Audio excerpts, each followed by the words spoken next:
Un brasier au cœur du plus grand et du plus récent des porte-avions américains. Selon le New York Times, il a fallu plus de 30 heures pour venir à bout de l'incendie, dont la Navy n'a diffusé aucune image. Elle continue en revanche de transmettre ces vidéos qui montrent l'équipage concentré sur sa mission, les avions de combat qui multiplient les rotations. Mais dans les entrailles du navire, le feu a bel et bien fait des dégâts majeurs. Il aurait pris dans un sèche-linge de la buanderie que l'on voit sur ces photos d'archives, avant de toucher les quartiers de l'équipage. Plus de 600 membres d'équipage ont perdu leurs couchettes et dorment depuis par terre ou sur des tables. La propulsion nucléaire n'a pas été endommagée, mais 2 marins ont été blessés et des dizaines d'autres intoxiqués par la fumée.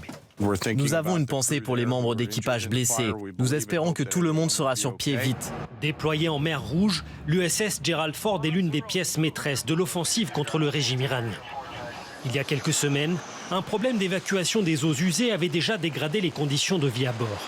600 toilettes bouchées et des files d'attente qui s'allongent pour satisfaire les besoins naturels. La Navy avait alors publié ce communiqué pour rassurer les familles. Le moral à bord reste bon car les marins comprennent l'importance de leur mission.